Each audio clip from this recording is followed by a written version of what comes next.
被困在了刚被暴风侵袭过后的雨还在不停的下，前面的路非常的泥泞，并且掺杂了泥石流。阿明知道给他的时间不多了，暴风之后可能还会有一场暴雨来袭，他现在需要尽快的找一个安全的地方，让自己藏身。阿明这一次来到森林当中，本来是为了寻找一种很像蘑菇的一种植物。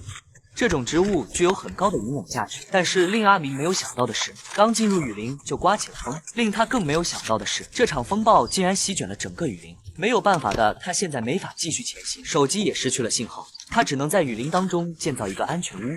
他现在需要利用身上所有的装备和雨林当中能找到的材料，建造一个可以让自己离开地面的庇护所。阿明不知道自己要在这里被困多久，但是当过兵的阿明知道，他一定要建造一个非常安全的庇护所，这样才能延长自己被救援的时间。由于雨林刚被暴风侵袭过，可用的材料非常的多，地上全部都是可利用的树枝。阿明已经把地基做好了，他的地面远离真正的地面，大概在1米左右。这时候雨又开始下了起来，他担心泥石流的发生，所以他需要加快自己的建造速度。他现在唯一担心的2点，第一点他已经离开了地面，第二点就是上面如何防御。幸好他出门的时候带了一块防雨布，他总没有想到这个防雨布真的能派上用场。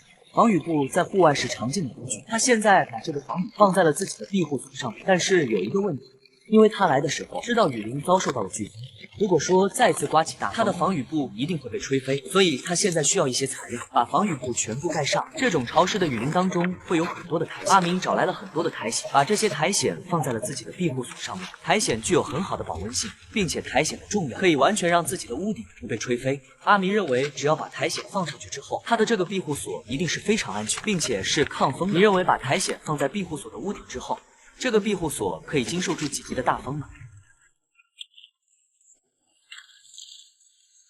当阿明把自己的庇护所建造好抗风设施之后，他认为他的庇护所已经非常的安全了，一般的大风不会吹倒他这个庇护所。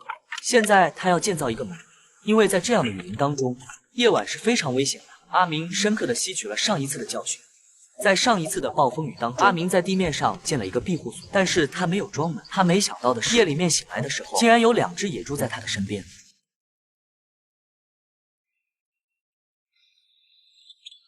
夜幕即将降临，雷声又再一次响起。幸运的是，阿明已经把庇护所建造好了。他认为他这个庇护所一定可以让他等待到救援。现在他要准备他的晚餐了。阿明习惯于每次出行的时候，背包里面带很多的马铃薯，因为马铃薯可以放很长的时间。他用马铃薯煮熟之后，拌上一些罐头，就可以开始享用美食了。对了，如果你也被困在这里，大风刚侵袭后的雨林，你只能带3件装备在这里生存3天。你会选择带哪3样装备呢？说带房车的小伙伴可以选择自动闭麦了。如果真的能带房车，我都可以在这里住10天。